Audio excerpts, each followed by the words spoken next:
tous ceux qui nous suivent au travers de Facebook. Je vous salue aussi au nom de notre Seigneur Jésus. Que la paix du Seigneur, qui surpasse toute intelligence, tout entendement, soit dans vos cœurs au nom de Jésus. Que cette parole puisse porter les fruits dignes de notre Seigneur. Nous allons prendre Matthieu chapitre 10. Matthieu chapitre 10. Le Seigneur va nous conduire, comment on va y aller. J'ai eu à cœur de te partager Matthieu 10. Et je m'abandonne moi-même au Saint-Esprit pour nous conduire selon ce qui est bon, parfait, agréable pour son peuple, pour ce soir. Amen. Matthieu chapitre 10. Nous allons lire à partir du premier verset et nous verrons comment l'Esprit va nous conduire. Matthieu chapitre 10, verset 1. Puis, ayant appelé ses 12 disciples, il leur donna le pouvoir de chasser les esprits impurs et de guérir toute maladie et toute infirmité. Il a appelé les 12 disciples. Je voudrais tout simplement, déjà avant qu'on continue, que tu comprennes que les 12 disciples ne sont plus là. Tu es d'accord avec moi? Les 12 disciples ne sont plus là. Est-ce que je parle à des disciples? Est-ce que je parle à des disciples? Amen. Oui, je parle à des disciples du Seigneur. Amen. Toi qui es là, parce que tu es disciple du Seigneur, tu veux suivre le Seigneur, c'est à toi qu'il est en train de parler. Alléluia. Amen. Je dis, c'est à toi qu'il est en train de parler. Amen. Il les a appelés, il t'a appelé. On peut sauter, tu peux prendre directement le verset 5. Tels sont les 12 que Jésus envoya. Donc, tel que tu es, donc on enlève les 12. On parle de toi maintenant. Tel que toi tu es. Après leur avoir donné les instructions suivantes. Après t'avoir donné des instructions suivantes. Oui. N'allez pas vers les païens et n'entrez pas dans les villes. N'allez pas dans les païens, vers les païens, n'entrez pas dans les villes des Samaritains. À ce moment-là, il a envoyé les 12 parce qu'à ce moment-là, l'évangile n'était pas encore ouvert aux païens. L'évangile était uniquement destiné aux enfants, aux fils perdus d'Israël. Amen. Les païens n'avaient pas encore accès à l'évangile. Il a fallu que Christ lui-même puisse inaugurer l'église par sa mort et sa résurrection pour que l'évangile maintenant soit ouvert aux païens. Là où les 12, ils étaient limités dans leur mission. Leur mission était destinée premièrement aux enfants d'Israël. Pas chez les païens, ni chez les Samaritains. Mais toi qui es disciple, dis moi je suis disciple. Moi, je suis disciple. La mission que l'Éternel te donne, c'est de faire aussi de toutes les nations des disciples. Et à toi, il t'envoie. Il ne te dira pas, comme il a dit aux 12, que ne va pas chez les païens. Toi, va chez les païens. Amen. Toi, va dans ton entourage. Amen. Toi, va dans ta famille. Toi, va dans toutes les nations. Partout là où il y a un homme créé à l'image de Dieu, tu as la mission d'y aller. Quelqu'un me donne un bon amen. Amen. Verset 6. Allez plutôt vers les brebis perdues de la maison. Ça, c'est la maison d'Israël. Ça, ce sont les 12 disciples qui devaient plutôt aller dans la maison, chez les brebis perdues d'Israël. Et la mission commence là. Allez, prêchez et dites. Prêchez et dites. Le royaume des cieux est proche. Et nous allons dire que le royaume des cieux est déjà au milieu de nous. Amen. Quelqu'un me donne un bon amen. Amen. Je dis le royaume des cieux est déjà au milieu de nous. Amen. La parole de Dieu, c'est comme une nourriture. La parole de Dieu, en tant que nourriture, tu peux la manger tous les jours. Mais tu n'auras forcément pas les mêmes effets tous les jours. Cette parole ne produira pas toujours les mêmes effets tous les jours. Il y a un jour où tu mangeras les légumes, ces légumes-là vont t'apporter quelque chose qui te manquait. Et un autre jour, ces mêmes légumes trouveront qu'en toi la chose était déjà là, mais ils vont apporter autre chose qui te manquait. C'est peut-être le fer, c'est peut-être la vitamine C, mais la même nourriture peut t'apporter différentes choses selon le moment, selon le temps, selon le manque que tu peux avoir. La parole que tu entends, entends-la comme si c'était la première fois que tu l'entendais. Pour qu'elle t'apporte quelque chose de nouveau. Quelqu'un me dit encore un bon amen. Il dit, allez partout, prêchez l'évangile, prêchez la bonne nouvelle et dites que le royaume de Dieu est déjà au milieu de nous. Le dimanche, on a parlé, j'avais brossé un peu, je ne vais pas rentrer dans la profondeur de ça, parce que ça fera tout un séminaire. On avait parlé de la prophétie de Daniel, ou du songe que Daniel avait interprété chez Nabuchodonosor, qui avait rêvé, et Daniel a reçu le songe, et il a interprété le songe. On a vu que dans le songe de Daniel, selon l'interprétation qu'il avait donnée à Nabuchodonosor, il lui a dit que ce qu'il avait vu, la statue qu'il avait vue, est-ce que tu l'as encore, t'as dit? Ce qu'il avait vu, en fait, c'était, il a vu un colosse, hein, c'est d'où est venue l'expression, le colosse au pied d'argile.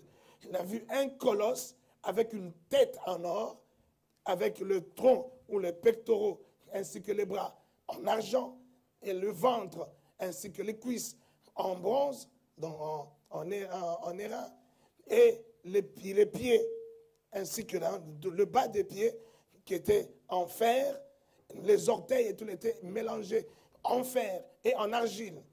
Alléluia. Et l'explication qu'il donnait, il a donné au roi Nabuchodonosor, il lui a dit, la tête qui était en or, ça représentait ton royaume. Ton royaume qui est en or, c'est-à-dire un royaume qui est uni, un royaume qui a une valeur, un royaume qui est sans partage.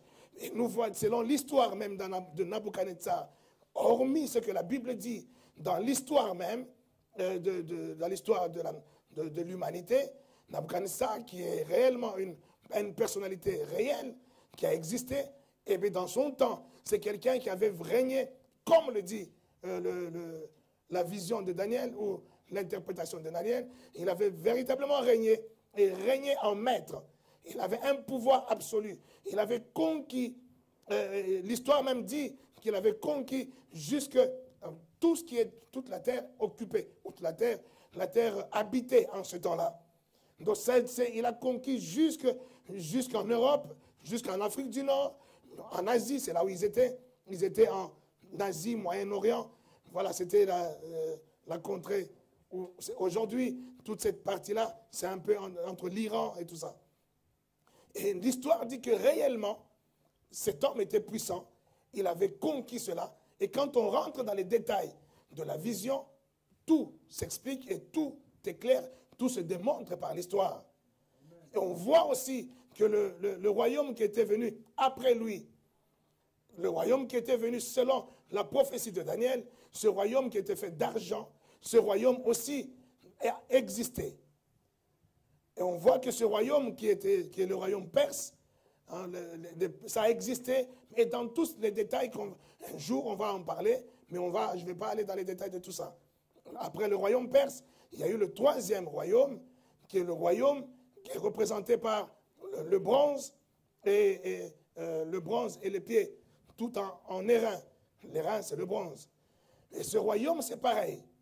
Et on voit que ce royaume-là, c'est un royaume dans l'histoire, c'est un royaume qui a existé. Avec tous les détails qui sont là, vous pouvez aller faire des recherches, vous allez voir les détails qui correspondent à la prophétie biblique. Amen. Et on a parlé du quatrième royaume. Le royaume de fer et d'argile. Et ce royaume occupe, dans l'explication de Daniel, ce royaume occupe à lui tout seul quatre versets. Les 4 versets, en lui tout seul, ce royaume-là, pour démontrer toute l'importance de ce royaume. En fait, ce royaume, on sait quand est-ce que ça a commencé, mais ce royaume, on ne peut pas dire aujourd'hui que ce royaume n'existe plus. Quelqu'un me dit Amen. Amen. Ce royaume-là, aujourd'hui encore, existe. Vous voyez, le premier royaume de Nabuchodonosor, on sait quand ça a commencé avec le roi Nabuchodonosor, on sait que quand ça a fini, mais en fait, même quand ce royaume de Nabuchodonosor est fini, il n'avait vraiment pas fini. Parce que nous voyons les ramifications du royaume de Nabuchodonosor le royaume là qui était représenté par la tête en or, nous voyons ses ramifications dans le royaume qui vient après. Et les ramifications du royaume de Nabuchodonosor, plus le royaume qui est venu après, nous voyons leurs ramifications dans le royaume qui est venu après encore. Et ainsi de suite, dans le royaume d'argile et de fer, nous voyons encore les ramifications de tous les 3 royaumes qui étaient venus avant. Je suis en train de parler de système de pensée, je suis en train de parler de système de gouvernance, je suis en train de parler de comment on voit le monde. Toutes ces choses ont commencé à ce moment-là. Alléluia. Et ces choses, nous les voyons encore aujourd'hui au milieu de nous. Et Daniel disait que pendant ces temps-là, pendant le temps des règnes de ces royaumes-là, un royaume est apparu, un royaume qui est venu et qui ne sera jamais détruit. Quelqu'un me dit Amen. Et on a dit que ce royaume-là, c'était le royaume le royaume des cieux, le royaume de notre Seigneur, qui est déjà venu, qui est déjà au milieu de nous, qui est déjà apparu. Ce royaume qui ne sera jamais détruit, qui ne passera jamais entre les mains d'autres personnes, parce que c'est ce royaume à lui. Alléluia. Et on dit que ce royaume qui est déjà venu viendra comme une petite pierre. Une petite pierre qui va sortir sans l'aide de personne. Et qui va écraser les pieds du colosse d'argile, de ce monument qui est grand avec la tête en or. Il va lui écraser les pieds. Et c'est comme ça que tout ce colosse d'argile va tomber, va commencer à se briser, va commencer à se détruire à cause de cette pierre-là qui est venue et qui est tombée, qui a commencé par les pieds. Ce n'est pas tombé à la tête, mais ça a commencé aux pieds. Parce que c'est les pieds. C'est au moment où les pieds, le royaume représenté par les pieds est en vigueur, c'est à ce moment-là que cette pierre est arrivée dans ce royaume. Quelqu'un me dit Amen. Amen. Cette pierre qui est notre Seigneur Jésus, il est tombé déjà. Quand Paul nous dit dans Colossiens chapitre 2, verset 15, il dit que notre Seigneur, il a dépouillé les dominations, les principautés. Il les a dépouillées et les a livrées en spectacle. À quel moment il l'a fait? Il l'a fait à la croix. Alléluia. C'est en mourant à la croix, c'est ce qu'il est en train de dire, en mourant à la croix et en ressuscitant, qu'il a mis en spectacle et qu'il a confondu Satan et tous ses démons. Et Satan et tous ses démons, c'est ce qui est représenté par les 4 royaumes qui sont dans ce monument-là. Alléluia. Amen. Il est venu et c'est au moment le Christ, au moment de la croix, que cette destruction de ce royaume-là a commencé. Quelqu'un me dit Amen. Amen. Je dis, ce royaume-là, c'est toi. Amen. Pourquoi je ne peux pas entendre des bons Amen avec ça? Amen. Je dis, ce royaume-là, c'est toi. Il dit, ne cherchez pas le royaume, parce que le royaume est au-dedans de vous. Est-ce que le royaume est au-dedans de quelqu'un? Est-ce que je parle à quelqu'un qui représente ce royaume-là? Ce royaume qui doit détruire tout le système historique du monde, en fait. Les 4 royaumes-là représentent tout simplement tout l'empire qui fait l'humanité. Tout le système qui a fait depuis le commencement des nations jusqu'à ce jour. Tout ce système-là. Il y a une personne qui va détruire ce système-là, c'est toi. On ne va pas te demander d'aller chercher où se trouve Nabuchodonosor pour que tu puisses le briser. On ne va pas te demander d'aller chercher où se trouve l'empereur, comment il s'appelait? Titus ou le grand. Non, on ne va pas te demander tout ça. Mais tout ce que ces gens-là représentent, toutes ces pensées que ces gens-là représentent, tout le système qu'ils représentent, c'est à toi de les détruire. Est-ce que je parle à quelqu'un? Parce qu'il y a Jésus-Christ qui vit en toi. Il y a la pierre qui vit en toi. Et c'est à toi la responsabilité de détruire tout cet empire-là, de détruire tout ce système-là, dans le renouvellement de ton intelligence. Quelqu'un me donne encore un bon amen. Bien-aimé dans le Seigneur, on peut rentrer dans les détails de toutes ces choses, de l'eschatologie, expliquer l'historique et tout ce qu'on veut. Mais ce n'est pas ça le but. Toutes ces choses ont été écrites pour que tu réalises, pour que tu comprennes que c'est toi le royaume. pour que tu comprennes que c'est à toi la responsabilité. La responsabilité de l'œuvre que Christ est venu faire ici sur la terre. Jean est en train de dire que le Seigneur, notre Seigneur, le Seigneur Jésus, il est apparu pour détruire les œuvres du diable. Il est apparu quand? C'est quand il est né. Ce n'est pas quand il viendra. C'est quand il était né, quand il est apparu sur la terre. C'est à ce moment-là qu'il est apparu pour détruire toutes les œuvres du diable. Il a commencé la destruction des œuvres du diable. Et à la croix, il a tout accompli. Il a livré en spectacle. Il a humilié le diable et tous ses démons. À la croix, à la croix. Quelqu'un croit avec moi? Est-ce qu'il y a un chrétien qui croit avec moi cela? Mais c'est pourquoi on voit les chrétiens aujourd'hui encore avoir peur de l'ennemi. Pourquoi on voit les chrétiens encore aujourd'hui trembler devant les sorciers, trembler devant les démons, trembler? Pourquoi on voit encore ces choses aujourd'hui? Mais c'est parce que les chrétiens ne croient pas que la pierre angulaire est au-dedans de toi. Ils ne croient pas que Jésus, notre Seigneur, c'est lui qui a confondu le diable et ses démons. Tu ne crois pas qu'il est en toi. Dis ça, ce n'est pas moi.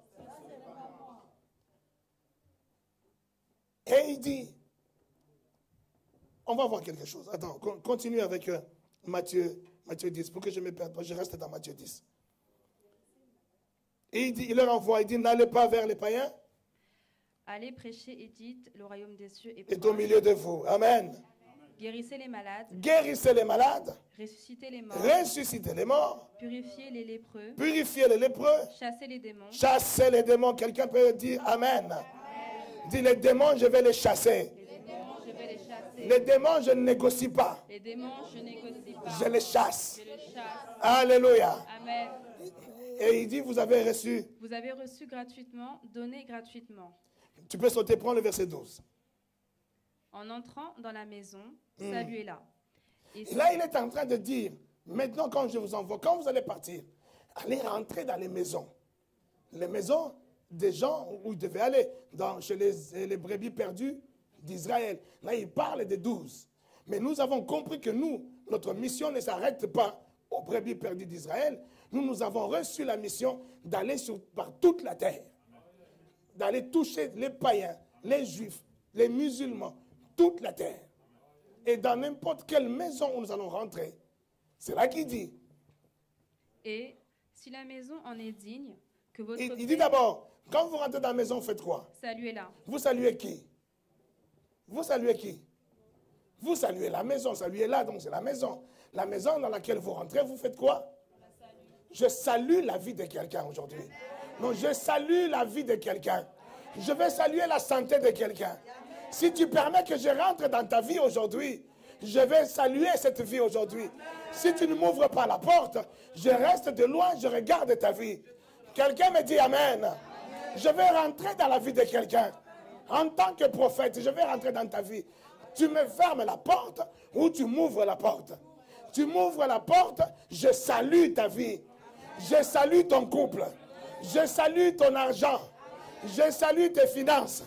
Je salue ta santé. Je salue tout ce qui tient à toi. Est-ce que tu dis un bon Amen? Mais si tu me fermes la porte, moi je passe la route. Tu as le droit de fermer la porte. Mais il dit, là où on va vous ouvrir, tu salues. Aujourd'hui, on voit les chrétiens qui sont toujours, non, moi ça c'est ma vie privée. Non, le pasteur, pourquoi le pasteur il va rentrer dedans? Ça c'est ma vie privée. Je laisse ta vie privée. Mais si tu dis, j'ouvre ma vie privée, pasteur, tu peux rentrer dedans. Je commence par saluer. Alléluia. Je salue cette vie au nom de Jésus. Vous voyez, notre mission, elle est là. C'est ça notre mission. C'est d'entrer dans la vie des gens. Pénétrer la vie des gens. Et les amener dans une autre vie. Parce qu'ils ont déjà une vie. Mais une vie qui est attachée aux 4 royaumes. Et quand nous rentrons dans la vie de quelqu'un, nous apportons la parole de Dieu. La parole qui apporte la repentance. La repentance qui t'amène au salut. Et ton salut maintenant rentre dans la vie qui quitte maintenant le royaume des 4 royaumes pour entrer dans le royaume qui est venu avec la pierre. Et il dit que cette pierre-là, elle est venue petite et elle a écrasé les pieds. Et la pierre va commencer à rouler jusqu'à ce qu'elle deviendra grande et qu'elle va remplir toute la terre. Est-ce qu'une pierre veut grandir aujourd'hui? Est-ce qu'il y a une pierre qui veut grandir aujourd'hui? C'est l'évangile qu'on te prêche qui va faire grandir la pierre en toi. Alléluia. Continue.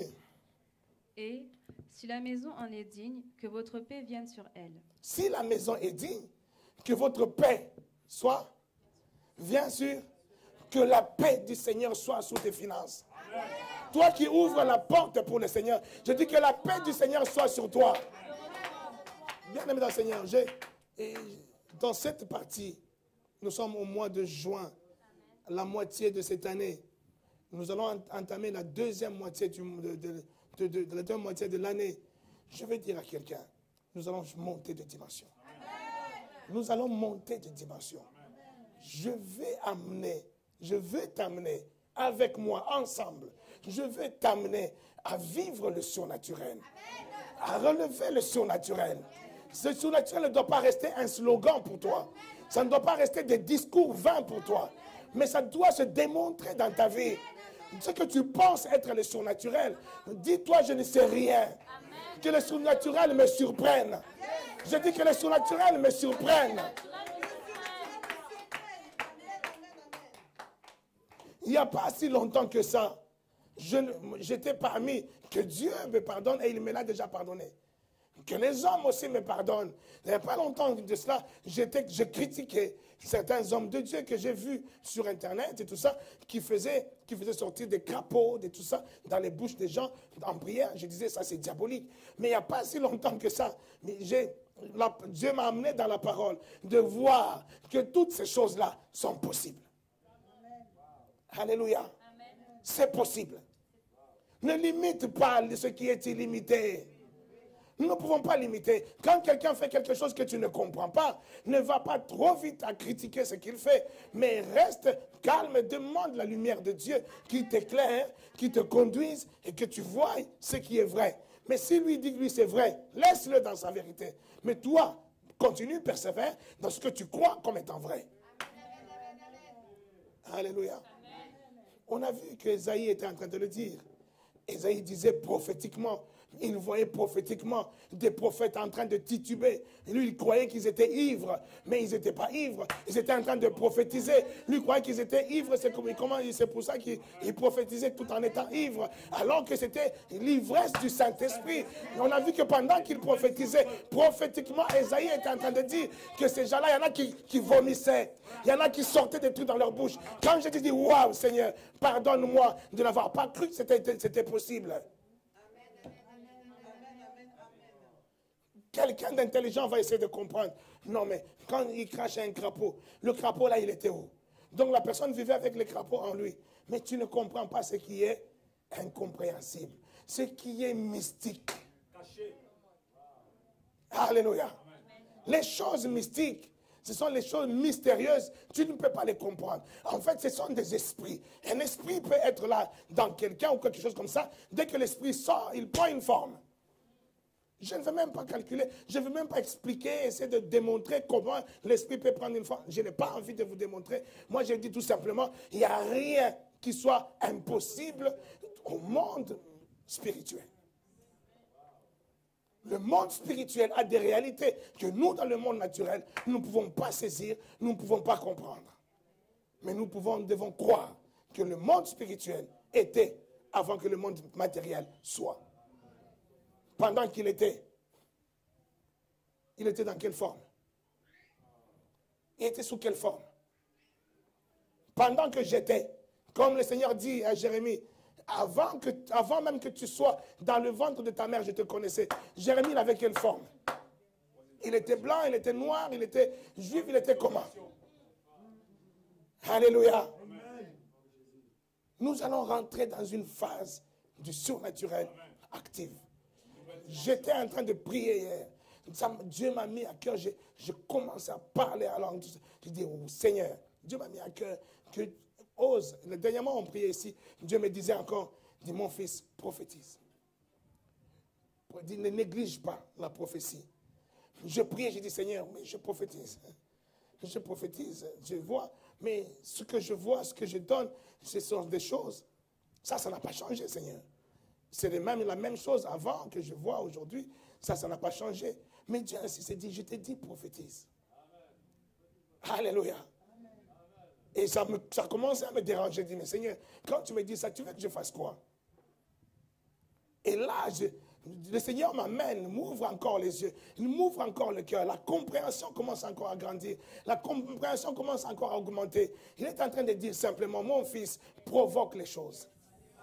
Non, tu n'as pas saisi. Si tu as saisi aujourd'hui, tu allais me donner un bon amen. Il est en train de dire, ce que tu dis, ça devient une prophétie. Ce que tu déclares, ça va s'accomplir. Et il est en train de me dire, multiplie des déclarations, change les choses, programme des choses, déclare des choses, et les choses vont s'accomplir parce que tu es prophète, parce que j'ai mis sous ta bouche, j'ai mis sous ta langue l'autorité, le pouvoir d'ouvrir ce qui n'était pas, d'appeler ce qui n'était pas. Oh, tu n'as pas saisi encore. C'est ainsi que, bien aimé dans le Seigneur, il y a des gens que je dirais, je donne le pouvoir, l'autorité. Quelqu'un va recevoir, tu vas recevoir quelque chose dans ton compte. Je parle de ton compte. Je déclare, il y a une somme qui apparaîtra sur ton compte au nom de Jésus. Si tu es un homme de foi, tu vas crier avec moi, I receive it. On va démontrer, on va témoigner des choses qui dépassent l'entendement des gens, des choses qui dépassent la compréhension des gens, qui dépassent la théologie des gens. Nous allons rentrer dans la théologie mystique. Alléluia. Quand nous rentrons dans l'église, écoutez, il dit, quand vous entrez dans la maison, bénis, que la paix continue. Que la paix vienne sur elle. Mais si elle n'en est pas digne, que votre paix retourne à vous. Qu'est-ce qui peut donner la dignité à une maison ou pas? Parlant de la mission que nous avons, de la mission dont je suis en train de parler, qu'est-ce qui peut donner la dignité à une maison ou pas? C'est que la maison croie simplement. Que la maison croie simplement. Alléluia. Si la maison croit que je reçois le prophète, en qualité de prophète, il va recevoir la bénédiction du prophète. Si tu crois, tu es digne. Il ne s'agit pas d'être digne parce que la maison, il n'y a pas de péché. Non, non, non, ça, ce n'est pas mon problème. Moi, je déclare simplement, celui qui croit qu'il est en face d'un prophète, quelque chose se passe là pendant que je parle. Pendant que je parle, je suis en train de libérer quelque chose de fort et de puissant. Ma parole va créer la chose. Ma parole crée dans le compte de quelqu'un. Et ça sera témoigné ici devant. Reçois. Je te voyais en premier. Que quelque chose se passe dans ta vie. Que ma parole est en train de créer quelque chose dans ton corps. Reçois cela. Je dis que je te voyais en premier. Pendant que j'ai commencé à parler, j'ai vu que quelque chose se passe dans ton compte. Nous allons expérimenter le surnaturel. Nous allons vivre le surnaturel. Alléluia.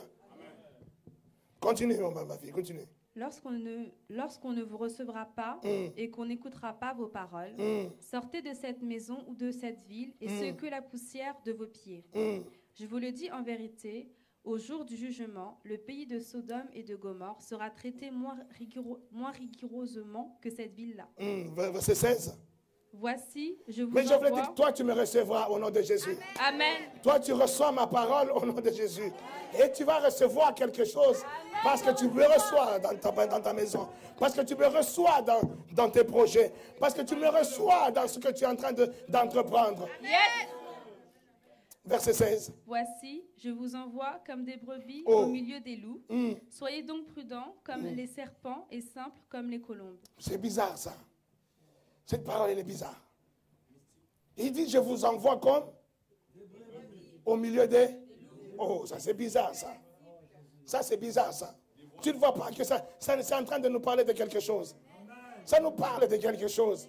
Ça nous parle de Psaume 44, verset 9, où le psalmiste David est en train de se plaindre. De se plaindre que non, c'est à cause de toi, on est en train de nous maltraiter.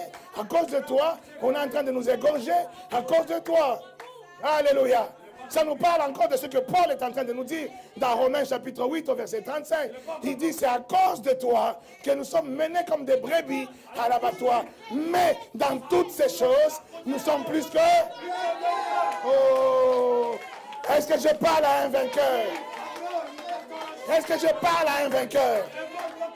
Le monde ne finira pas avec toi. Mais toi, dis aussi au monde, moi non plus, je ne finirai pas avec nous. Alléluia. Mais entre le monde et toi, toi, tu es plus que vainqueur.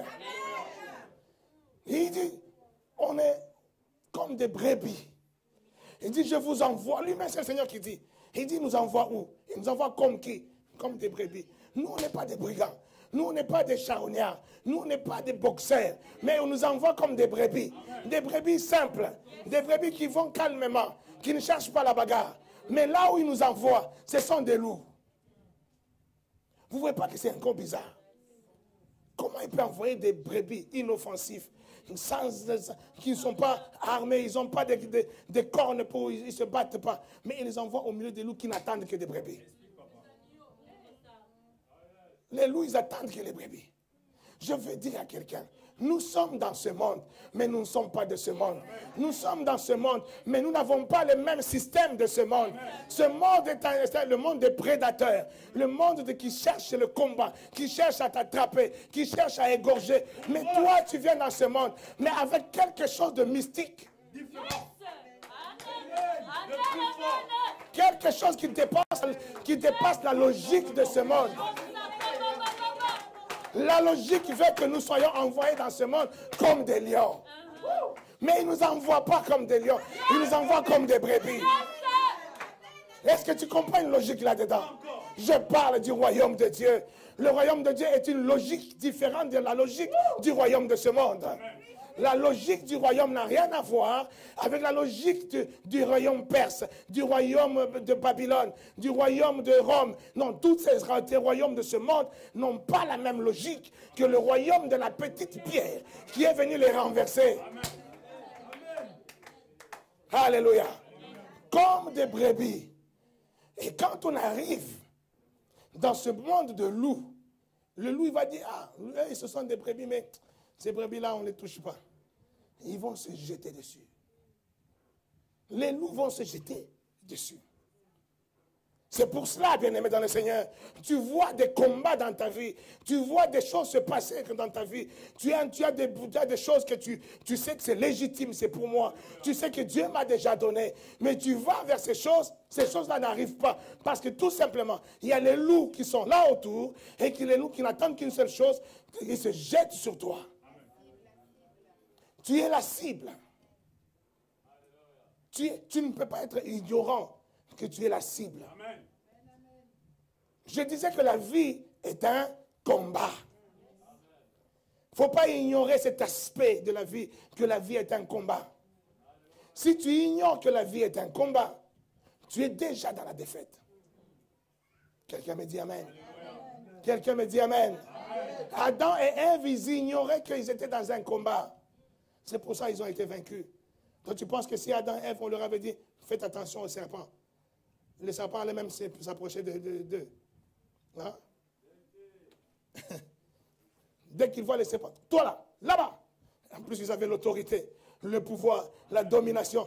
Il dit même, les serpents, ils vont se jeter là-bas. Amen. Parce que les serpents n'avaient aucun pouvoir. Mais parce qu'ils étaient ignorants que le serpent était là dans le jardin pour les combattre. C'est comme ça qu'ils sont tombés. N'ignore pas que la vie est un combat. Qu'on ne te dise pas, oui, tu es chrétien, tu es enfant de Dieu, voilà, tu es plus que vainqueur, voilà, tu marches là, voilà, il n'y a pas de problème. Non, tu es dans un combat, tu es un brebis qui est lancé là où il y a des loups. Amen. Est-ce que quelqu'un est d'accord avec moi? Continue. Mettez-vous en garde contre les hommes. Mettez-vous en garde.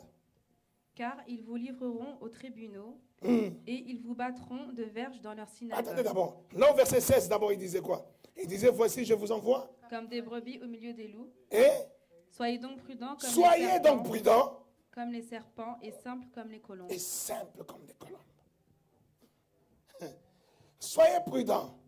C'est-à-dire, l'être chrétien ne veut pas dire que non, tu deviens insouciant. Ça ne veut pas dire que toi, tu ne t'occupes plus de rien. Moi, je ne fais rien. Je m'en fous de tout. Et parce que je suis chrétien, je suis plus que vainqueur. Non. Sois prudent. Et ça, c'est quoi? C'est une responsabilité. Alléluia. C'est une responsabilité. Si toi, tu ne prends pas cette responsabilité-là de la prudence, qui va être prudent à ta place? Personne. Celui qui t'a envoyé, si c'est lui qui allait prendre en charge cette partie de responsabilité-là, de la prudence, il n'allait pas te dire, soyez prudent. Il t'envoie, mais il te dit, sois prudent. C'est qu'il dit, tu dois être responsable. Moi, je te donne les capacités, je te donne les moyens, mais c'est à toi de veiller et de rester éveillé. Amen. Quelqu'un me dit amen. Amen. Dis, soyez prudents comme des serpents. Amen. Et soyez simples comme les colombes. Je dis, sois simple comme le Saint-Esprit. Je dis, sois simple comme le Saint-Esprit. Le Saint-Esprit n'aime pas là où il y a le désordre. Le Saint-Esprit n'aime pas là où il y a l'inimitié, il y a des conflits. Il n'aime pas ça. Sois simple. Quelqu'un me dit amen.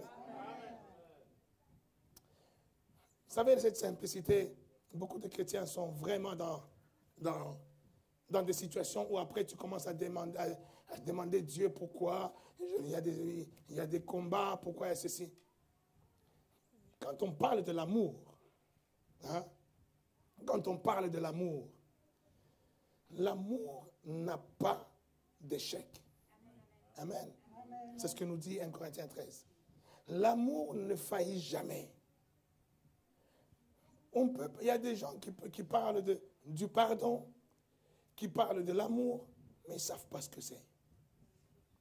Ils ne savent pas ce que c'est. Beaucoup de gens aiment les autres seulement quand il y a un intérêt. Amen. Il y a beaucoup d'intérêts. Les gens cherchent des intérêts. Et ils vont te dire, ah, ma chérie, toi, c'est toi ma chérie. Mais il y a un intérêt derrière. Il n'y a pas beaucoup de ma chérie sans intérêt. Il n'y en a pas. C'est rare. Mais toi, tu seras une chérie sans intérêt. Alléluia. Je dis, tu seras une chérie sans intérêt. Quand tu es quelqu'un d'important, tu verras comme si tout le monde t'aime. Quand tu es bien positionné, tout le monde t'aime. Personne ne viendra te faire voir que non, je ne t'aime pas. Non. Tout le monde t'aime. Mais est-ce que tout le monde réellement t'aime? Est-ce que tout le monde réellement t'aime? Grand point d'interrogation. Je peux te dire, comme dit un adage qui dit chez nous, fais semblant de mourir. C'est là que tu sauras qui véritablement t'aime et qui ne t'aime pas. Fais semblant de mourir. Hein? Tu vas voir réellement qui m'aime et qui ne m'aime pas. Tant que tu es vivant et que tu as l'argent, tout le monde t'aime. Tant que tu as une bonne position sociale, tout le monde t'aime. Dans la famille, tout le monde t'aime. Descends simplement de niveau. C'est là que tu vas découvrir que non, tous ces gens-là qui je croyais qu'ils m'aimaient, en fait, ils ne m'aimaient pas du tout. Hein? L'amour, bien aimé dans le Seigneur, et le pardon. Il y a mon grand frère qui disait, aimons-nous les uns en parlant de ma famille, aimons-nous vraiment, soyons ensemble, nous devons nous aimer comme le Seigneur nous aime, tout ça, toutes ces théories, pardonnons-nous, parce que celui qui n'a pas péché devant l'Éternel, hein, qui n'a pas péché devant l'Éternel, qui n'est pas pécheur devant l'Éternel. Hein, on parlait entre familles, hein, en famille. Dit, tous nous sommes pécheurs devant l'Éternel, alors pardonnons-nous les uns les autres. Je lui ai répondu, j'ai dit, grand frère, moi je ne suis pas pécheur devant l'Éternel. Quelqu'un me dit amen? Amen. Toi tu es pécheur devant l'Éternel. Ouais, vois les gens, hein, les réponses te viennent. Qu'est-ce qu'il veut dire par là? Moi, je ne suis pas pécheur devant l'Éternel. Moi, je suis saint devant l'Éternel. Moi, je suis saint devant l'Éternel. Jésus vit en moi. Quand l'Éternel me voit, il voit Jésus en moi. Quand il me voit, il voit un saint homme. Les religieux n'aiment pas ça. Les religieux, ils n'aiment pas ça. Alors j'ai dit non, grand frère, c'est une grosse erreur théologique ou doctrinale de dire que je suis pécheur devant l'Éternel, toi qui es enfant de Dieu. Moi, je ne suis pas pécheur devant l'Éternel. Moi, je suis un saint devant l'Éternel. Mais je suis peut-être pécheur devant mes frères et mes sœurs. Là, ça change tout. Est-ce que tu comprends ce que je veux dire? Devant l'Éternel, je ne suis pas pécheur. Devant l'Éternel, je suis saint. Devant l'Éternel, c'est Jésus qui vit en moi. Devant l'Éternel, je suis béni de toutes sortes de bénédictions parce que celui qui mérite la bénédiction, ce n'est pas moi, c'est celui qui vit en moi. Devant l'Éternel, je suis plus que vainqueur par qui? Par celui qui me fortifie au nom de Jésus. Tout est accompli pour moi parce que Jésus vit en moi. Amen. Mais il est en train de dire, pardonnez-vous. Ou il est en train de dire plutôt, confessez vos péchés les uns aux autres. Confessez vos péchés les uns aux autres. Pas confesser vos péchés devant Dieu, non. Pas devant l'Éternel, mais confessez vos péchés les uns aux autres. Amen. Amen. Parce que devant Dieu, tu es saint. Devant Dieu, il t'a déjà pardonné. Au travers du sang de Jésus, tu es déjà pardonné. Mais devant les hommes que tu as offensés, devant les gens à qui tu as fait du mal, tu les as lésés, tu as fait du mal. Et quand tu leur as fait du mal, c'est à toi, c'est ta responsabilité de réparer cela. C'est ta responsabilité de demander pardon. C'est ta responsabilité d'arranger avant que vous puissiez vous trouver devant le tribunal. Quelqu'un me dit amen? Quelqu'un me dit amen. Déjà, premièrement, pour le tribunal. Deuxièmement, parce qu'à chaque fois que tu as fait du mal à quelqu'un, tu as offensé quelqu'un, tu as ouvert un accès au diable. Et celui qui rôde autour de ta vie, les démons qui rôdent autour de ta vie et qui ne trouvaient aucune porte pour pouvoir rentrer, égorger, détruire ta vie. Mais ils attendent que simplement que toi tu leur ouvres la porte. Et comment on ouvre des portes? Au travers des péchés que nous commettons les uns envers les autres. Quand tu commets des péchés envers les gens, tu offenses quelqu'un, tu fais du mal à quelqu'un, tu ouvres l'accès au diable. Quand tu es là, c'est toi qui colportes des mauvaises paroles, des médisances sur des gens. Tu ouvres des portes. Et là, celui qui rôde, il a trouvé son accès. C'est là qu'il va entrer. C'est là où les loups qui sont là, les loups vont voir que tu as des portes ouvertes. Ils vont rentrer pour t'égorger, pour tuer et pour détruire. Les loups devant lesquels nous sommes envoyés, nous qui ne sommes que des brebis, tu leur permets de te toucher. Quand tu ouvres, que tu leur donnes les accès. Et les accès sont à ce niveau-là. Quand tu pêches contre ton frère, tu pêches contre ta sœur. Dieu n'a rien à voir là-dedans. Tu dis, non, moi j'ai fait du mal à un tel, je suis resté dans ma chambre, Seigneur, pardonne-moi. Ce n'est pas la peine. Ce n'est pas la peine. Quelqu'un me dit amen. Amen. Il t'a déjà pardonné. Il t'a pardonné quand? Il y a 2000 ans. Est-ce qu'il y a 2000 ans, toi, tu étais là? Est-ce que toi, tu vivais à 2000 ans? Pourquoi tu dis qu'il t'a pardonné? Et pourquoi tu ne peux pas croire que maintenant que tu es là, tu es vivant, les péchés que tu vas faire demain, ça aussi, c'est déjà pardonné? Pourquoi toi, tu penses qu'il n'y a que les péchés que tu as fait avant que tu sois chrétien? Mais quand avant que tu sois chrétien, tu étais né quand? Tu as quoi? Tu as 50 ans. Tu as 60 ans. Christ était là? Lui, il a fait quoi? Il a 2000 ans. Pourquoi tu veux croire que ce que tu as fait il y a 50 ans, il n'y a que ça qu'il a pardonné? Mais ce que tu feras demain, il n'a pas pardonné. Est-ce que vous comprenez? La logique du royaume n'a rien à voir avec la logique du monde. Dieu t'a déjà pardonné. Tu n'as plus de problème avec lui. Tu es déjà réconcilié avec lui en Jésus-Christ. La paix du Seigneur est avec toi au nom de Jésus. Maintenant, c'est à toi de chercher la paix avec les frères. Chercher la paix avec les sœurs. Chercher la paix avec les humains. Quelqu'un me dit amen. C'est au travers de ça là que nous nous livrons, que nous ouvrons nos portes au loup, ou nous fermons nos portes au loup. Le loup te verra, mais le loup, il va se dire non, non, non. Le loup verra. Toi, tu sais que je suis une brebis. Mais le loup, quand il te verra, lui, il ne verra pas les brebis. Non, tu n'as pas compris. Tu n'as pas saisi. Oh. Apocalypse dit. Il dit, le prophète, il dit, il voit une vision. Il regarde, il dit, je regarde. On me dit, voici l'agneau. Voici l'agneau de Dieu qui avait ôté le péché du monde. Il dit, je me détourne, je regarde. Et je vois quoi? Je vois un lion.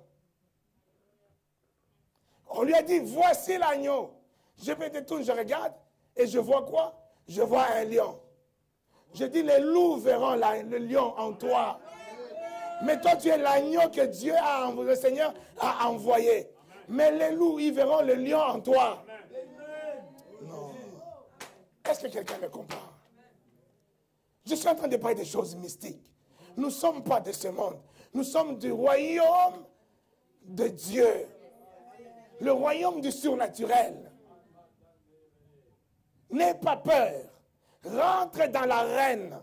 Rentre dans l'arène. Parce que toi, tu sais que moi, je suis Hervé. Je rentre dans l'arène. Mais dans cette arène-là, tu trouves que c'est une arène remplie de lions, prêts à te dévorer. Mais tu vas voir que les lions-là, ils vont s'agenouiller parce qu'ils vont voir en toi le lion de la tribu de Juda. Je parle de l'histoire de Daniel. Daniel, on le jette dans la fosse aux lions. Mais les lions regardent et disent non, ça, il ne faut même pas toucher. Lui, c'est notre chef. Lui, c'est le grand lion. Oh.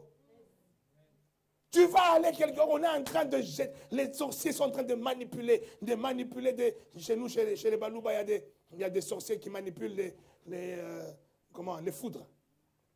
Hein, tu me dois des choses ou tu as fait quelque chose contre moi, je t'envoie une foudre, même quand il ne pleut pas, ça te calcine.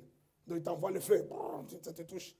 Mais laisse-moi te dire, toi, tu vas même rentrer dans le feu des Balouba. Mais ce feu-là va te respecter. Non, je ne suis pas en train de parler à quelqu'un ou je parle à quelqu'un. Tu dis, ce feu-là va te respecter. Parce qu'en toi, il y a le feu de Dieu. Tu es le véritable feu. Les autres feux sont des feux étrangers. Et les feux étrangers vont te respecter, toi qui es feu. Oh, là, je parle de Shadrach, Meshach, Abednego. On les prend, on les jette dans un feu. Mais le feu, là, les a respectés. Ceux même qui les ont jetés dans le feu, c'est eux qui ont été pris par le feu et ils ont été consumés par le feu. Mais le feu là, il les a respectés. Parce qu'en eux, ils avaient le mandat, la mission du véritable feu. Est-ce que je parle à un véritable feu? Bien aimé dans le Seigneur, les disciples, ils ont dit au Seigneur, ils partent dans la Samarie. Dans la Samarie, le Seigneur les envoie pour qu'ils aillent prendre quelque part, pour qu'ils puissent fêter la Pâque. Le propriétaire, il a refusé. Il revient. Du Seigneur, il a refusé. Il ose refuser. À toi, Seigneur. Et nous, tes acolytes. Seigneur, permets-nous qu'on puisse invoquer le feu. Que le feu descende et détruise toute la Samarie. Comme Élie avait fait en son temps. Permets-nous de le faire. Bien-aimé dans le Seigneur, ça veut dire, pour qu'il puisse demander une telle chose, ça veut dire que c'est possible. Quelqu'un me dit amen. Ça veut dire que c'est possible. Mais le Seigneur il a répondu. Il dit, vous ne savez pas ce que vous êtes en train de demander. Il dit, vous ne savez pas ce que vous êtes en train de demander. Mais ça ne veut pas dire que ce que vous êtes en train de demander ne se fait pas. Amen. Oh, quelqu'un me dit amen. Ça veut dire que ça ne se fait pas. Ça ne veut pas dire que ça ne se fait pas. Mais sauf que vous voulez le demander sur une mauvaise cible. Ça se fait. Mais vous voulez réclamer pour qu'on puisse vous puissiez le faire sur des mauvaises cibles. Parce que votre combat, c'est ce que Paul nous explique maintenant après. Il dit, votre combat n'est pas un combat contre la chair et le sang. Mais votre combat, c'est contre les dominations, les principautés, les seigneuries, les esprits méchants dans les lieux célestes, contre les démons, contre le Satan. Ça, c'est là qui est situé votre combat. Mais quand il s'agit de cela-là, vous pouvez me dire, permettre, Seigneur, qu'on puisse invoquer le feu. Je vous ordonnerai d'invoquer le feu. Je dis, tu peux invoquer le feu contre les esprits qui animent les gens de ta famille, qui se lèvent contre toi. Invoque le feu. Le feu te sera et répondra. Non, je vais dire à quelqu'un, le combat est réel. Mais ne te trompe pas de cible, ni d'adversaire. Alléluia. Tu as le droit. Tu as le droit d'invoquer. Continue. Regardez ce qu'ils vont nous faire. Verset 18. Vous serez menés à cause de moi devant des gouverneurs. Commençons à verset 17. Verset 17.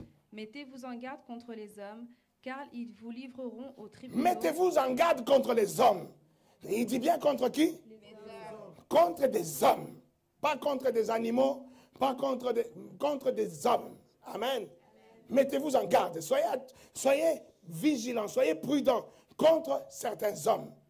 Amen. Parce que? Car ils vous livreront aux tribunaux et ils vous battront de verges dans leurs synagogues. Ils vous livreront aux tribunaux, ils vous battront des verges, ils vont vous empoisonner, ils vont vous pointer, ils vont vous poignarder dans le dos. Et ça, c'est qui? C'est des hommes. Alléluia. Il y a des hommes qui vont perturber ta vie. Oui ou non? Il y a des gens qui perturbent nos vies. Toi, tu es là, agneau de Dieu. Et le Seigneur t'envoie pour que tu sois le témoin de sa gloire, témoin de son amour, témoin de sa grâce. Mais là, il te ramasse comme des vautours, il te ramasse comme des loups. Ils se jettent sur toi. Ils vont te frapper de verges. Il y en a qui vont te critiquer. Ils vont te lapider par des paroles. Vous savez que la parole tue plus que même l'épée. Est-ce que vous savez ça? Il y a des gens qui cherchent tous les jours à vous tuer avec leurs lèvres. Qui répandent des venins mortels contre vous chaque jour. En disant des mensonges contre vous. En disant des choses qu'eux-mêmes ils réfléchissent. Mais en fait, la plupart, ce n'est pas eux qui réfléchissent. Mais c'est le diable qui te fait réfléchir. Amen. Quelqu'un est d'accord avec moi? L'ennemi te fait réfléchir. Mais toi, tu penses que c'est moi qui réfléchis. Alors que ce n'est même pas toi. Mais c'est l'ennemi qui te fait réfléchir. Nous avons vu dans 1 Chronique chapitre 21 au verset 1er comment le diable a fait réfléchir David. David, il a réfléchi en disant, je vais faire le dénombrement. Et David, pour lui, c'était ma réflexion. C'était sa réflexion. C'est lui qui réfléchissait. Mais pour nous qui avons lu la Bible, nous qui sommes informés plus que David, nous connaissons ce qui s'est réellement passé parce que le Seigneur nous a livré le secret au travers de la Bible. Nous savons que le Seigneur dit, le diable avait excité David pour qu'il fasse le dénombrement. La Bible dit, le diable est venu placer dans le cœur de Judas pour que Judas puisse vendre le Seigneur. Ça, c'est toi et moi qui savons que c'est le diable qui est venu visiter en personne Judas, qui est rentré en Judas, qui lui a donné les pensées d'aller vendre le Seigneur. Ça, c'est toi et moi qui le savons. Mais Judas, à ce moment-là, lui ne savait pas que c'était le diable. Si on lui avait dit que c'était le diable, il n'allait même pas le faire. C'est la vérité. Quelqu'un est d'accord avec moi? La Bible nous dit que Ananias et Saphira, devant l'homme de Dieu, devant Pierre, Ananias et Saphira, Pierre dit, Ananias, comment tu as laissé le diable remplir ton cœur avec ses mauvaises pensées? Mais Ananias et Saphira, pour eux, c'était eux-mêmes qui étaient en train de réfléchir. C'est leur analyse. Si on leur avait dit, tu vois l'analyse que tu es en train de faire là, c'est le diable qui est en train de remplir ton cœur. Il dit, hé, on laisse. C'est quoi ça? Et on laisse. Prends tout, entends tout ça, Pierre. Oui ou non? Oui ou non? Mais parce qu'ils ne savaient pas que c'était Ça, c'est nous aujourd'hui. Après analyse, ces gens-là nous servent d'exemple. Après analyse de ces gens, c'est nous aujourd'hui qui connaissons que non, c'est le diable qui leur a donné cette pensée-là. Je dis, utilise toutes tes pensées au travers du filtre de la parole de Dieu. Utilise toutes tes pensées au travers du filtre de l'amour de Dieu. Parce que tes pensées ne sont pas forcément tes pensées. Tes pensées peuvent être insufflées, ils peuvent être excités, ils peuvent être remplis par le diable, qui n'a pas d'autre pouvoir que de te manipuler au travers de ton système de pensée. C'est là qu'il y a notre véritable bataille. C'est là qu'il y a notre véritable combat. Les choses qui se passent dans ta tête là ne sont pas toutes dictées par... Tu dis non, c'est moi, je réfléchis. Non, prends ça, mets ça dans la parole de Dieu. Si ça ne conforme pas à la parole de Dieu, dis, hé, ça c'est le diable. Amen, amen. Je laisse tomber, ça c'est le diable. Tu sens le besoin de dire du mal de quelqu'un. Tu dis, est-ce que le Seigneur Jésus, il dirait du mal de quelqu'un comme ça? Ah non, ce n'est pas. Ah, donc c'est le diable. Je laisse tomber. Je ne dis plus rien. Je n'ouvre plus ma bouche, je ne donne pas ma bouche au diable. Alléluia. Je ne donne pas mes membres, les membres du corps de Christ, je ne les livre pas au diable. Pour que le diable les utilise. Ça appartient à Christ. Quelqu'un me dit Amen. Vous voyez comment le diable nous manipule? Il n'a pas d'autre pouvoir. Mais ce pouvoir que nous lui donnons, parce que nous-mêmes, nous laissons le diable influencer nos pensées. Nous le laissons rentrer dans nos pensées. Il commence à rentrer. Pour que tu le laisses rentrer dans tes pensées, c'est que tu lui as ouvert la porte de tes pensées. Alléluia. La convoitise, quand elle vient, la Bible dit, si tu la laisses venir, c'est là qu'il va amorcer en toi le péché. Amen. Mais c'est que tu as le droit de refuser cette convoitise-là, de venir s'installer dans ta vie, dans ton cœur. Je dis toujours, les pensées, c'est comme des oiseaux. Les oiseaux, tu ne peux pas les empêcher de voler au-dessus de ta tête. Mais tu peux les empêcher de venir se poser sur ta tête et encore moins de bâtir un nid sur ta tête. L'ennemi, lui, il va toujours essayer de t'amener dans une pensée, de t'amener dans une réflexion. Quand la réflexion là vient, c'est ton devoir à toi. C'est ta responsabilité. Dis quelqu'un, c'est ma responsabilité. Dis encore, c'est ma responsabilité. Tu as la responsabilité de tes pensées. Tu as la responsabilité d'accepter ou de ne pas accepter les pensées que te propose le diable. C'est pour cela que la Bible dit que nous devons rendre captifs toutes nos pensées à l'obéissance de Christ. Toutes nos pensées. C'est qui va rendre captif? C'est Jésus. C'est Dieu. C'est ta responsabilité. Dis encore, c'est ma responsabilité. Nous sommes en train de parler de chrétiens responsables. Ta responsabilité d'analyser ce qu'on te dit, de faire attention à ce que tu écoutes, de faire attention à ne pas donner ton oreille à n'importe qui. C'est ta responsabilité. Nous sommes dans un monde de loups. Mais le loup, quand il te regarde, ils doivent voir en toi un lion. Mais si toi, tu quittes la position de lion, tu te mets dans la position d'un simple agneau, c'est là que le loup il va te dévorer. Et Dieu ne sera pas en cause. Amen. Dieu ne sera pas en cause. Mais si vous voyez ces choses, je donnais les témoignages de ma famille, que c'était une réflexion, parce que je me dis, Seigneur, qu'est-ce que je peux faire pour ma famille? Qu'est-ce que je peux faire pour stopper? À chaque fois, je me suis mis à prier pour ma famille, pour la mort qui frappe, tout ça. Il y a une chose que Dieu me dit, l'amour. L'amour. J'en ai déjà parlé. Mais c'est comme si ça rentrait là, ça sortait là. Amen. J'ai un autre frère qui nous en a parlé dans notre groupe familial. Il dit, il a eu un message prophétique. Je ne sais pas, quelque part où il priait. Il a eu un message prophétique. Il priait et Dieu lui a dit, pour ta famille, pour stopper ce vent-là, dis-leur que vous devez être unis, vous devez être dans l'amour. Il a donné ce message. J'ai dit, mais c'est pas nouveau ça. C'est pas nouveau. Depuis quand on en parle? C'est comme si c'est nouveau. C'est pas nouveau. Mais le problème n'est pas dans le message. C'est dans la pratique. La pratique. Qui pratique ça? Ou qui croit au message? Le message, il est là, c'est bien beau. Est-ce que tu y crois? Est-ce que tu y crois? Alors, moi, je suis dans un mode choc.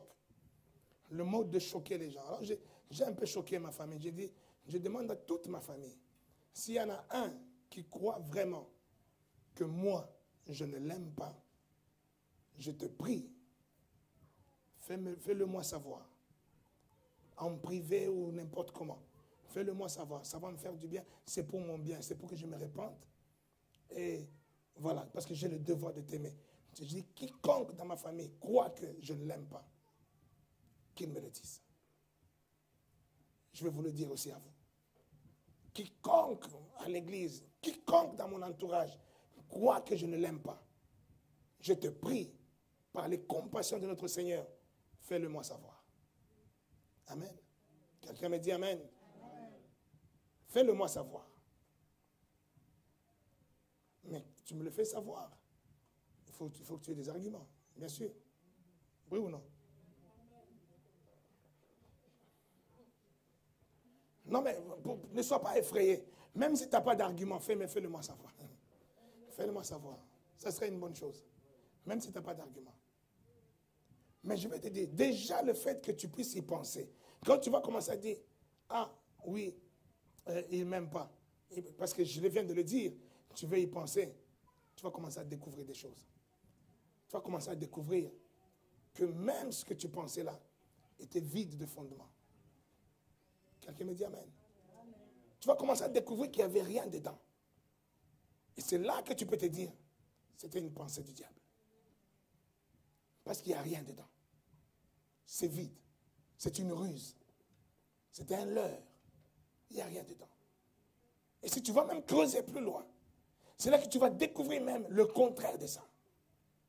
Si tu dis non au diable, tu dis stop à la manipulation diabolique, stop à l'influence, stop au mensonge du diable, tu vas même découvrir le contraire. Ça, tu vas dire, ah, l'autre jour, il m'avait fait ça, ah, vraiment, et même, hein. Ah, il m'avait fait ça, ah, vraiment. Tu vas découvrir le contraire. Mais c'est ta responsabilité de pouvoir se dire ou se poser la bonne question. Est-ce qu'il m'aime ou il ne m'aime pas? Amen. Amen. Mais moi, il y en a, comme je disais à ma famille, il y en a, je peux te dire que tu ne m'aimes pas et je peux te le prouver. Que je peux même te le prouver que tu ne m'aimes pas. Mais je ne vais pas te choquer, je veux que toi-même, tu te manifestes si tu sens. Parce que je sais que si je te le dis, tu vas sauter tous tes cheveux. Ah, moi, non. Je sais qu'il y a des gens qui ne m'aiment pas. En fait, qui font semblant de m'aimer à cause de ma position. Ma position fait que, ah, nous on t'aime. Non, c'est ma position que vous aimez. Ce n'est pas moi que vous aimez. Quelqu'un me dit amen. Beaucoup m'aiment parce que je suis prophète, parce que je suis le pasteur de l'église. C'est ma position que tu aimes. Mais moi-même, tu ne m'aimes pas. Alléluia. Alléluia. Et je peux le voir au travers de ma femme, au travers de mes enfants. Est-ce que tu les aimes? Si tu m'aimes, tu vas aimer ma femme. Tu vas aimer mes enfants. Tu vas aimer ma vie. Alléluia. Donc c'est ma position que tu aimes. Ce n'est pas moi que tu aimes. Tu veux que je te démontre encore? Ouf, papa. Alléluia. Amen. Non, on va s'arrêter là aujourd'hui pour ce message. Ouf, papa. On va s'arrêter là aujourd'hui. On va éventrer le beau à plus tard.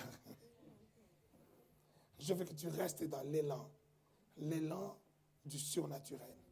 Nous allons révéler le surnaturel dans nos vies. Quelqu'un me dit amen. Amen. Déjà au mois d'août, nous aurons 3 jours avec le prophète exaucé et le pasteur Jean Bosco. Ils vont nous amener la parole de Dieu avec le thème. En fait, le thème, je l'ai modifié, hein, j'ai changé. C'est révéler le surnaturel. Amen. Amen. Ou libérer. Voilà, libérer le surnaturel. Not ça, libérer le surnaturel. Amen. Et ils vont nous parler du surnaturel. Et dans le surnaturel, il y a l'alliance, il y a la bénédiction. Amen. Nous sommes dans une alliance du surnaturel. Et cette alliance-là est attachée à une bénédiction. Amen. On va libérer cela. Mais d'ici là, nous allons rentrer pas à pas dans des choses que Dieu nous a dit, que des choses, ce sont des choses qui vont choquer, des choses qui vont déranger. Amen. Mais nous savons que ces choses-là, c'est Dieu. Amen. Amen. Nous savons que c'est Dieu. J'étais en train de prier. Dieu me dit, regarde, provoque et tu verras s'accomplir. La première chose qui m'est venue à l'esprit, c'est de provoquer que quelqu'un voie de l'argent tomber dans son compte sans que tu comprennes comment. Et pendant que je pensais à ça, j'ai vu Maria. Amen. Amen. Des choses qui vont déranger. Et si je me pose la question maintenant, pourquoi elle? Avec ce qu'elle a, avec ce qu'elle n'a pas, avec les choses qu'elle a ou qu'elle n'a pas. Elle est parmi les personnes qui ont donné un sacrifice, selon le sacrifice que les gens avaient demandé. Elle a donné ce sacrifice sans discussion, sans prise de tête. Elle est parmi les premières personnes à donner le sacrifice. Amen. Alors qu'elle ne travaillait pas, alors qu'elle n'a pas de revenus comme toi. Mais elle a donné, c'est ça, elle a donné 1000 euros. Amen. C'est-à-dire, ce n'est pas moi qui pensais à elle. Je n'étais pas en train de penser à elle pendant que je priais. Mais je dis, c'est Dieu qui m'a ouvert les yeux et j'ai vu. Amen. Je dis, tu peux provoquer Dieu. Je dis, tu peux provoquer Dieu. Et je veux que tu sois dans cette culture-là. Amen. Que tu sois dans cette culture-là. La culture du surnaturel. Alléluia. Amen. Il y a des choses qui vont vous étonner. C'est pour cela, ne t'arrête pas à réfléchir sur des choses possibles. Je veux que tu sortes de ce qui est possible. Rentre dans ce qui est impossible.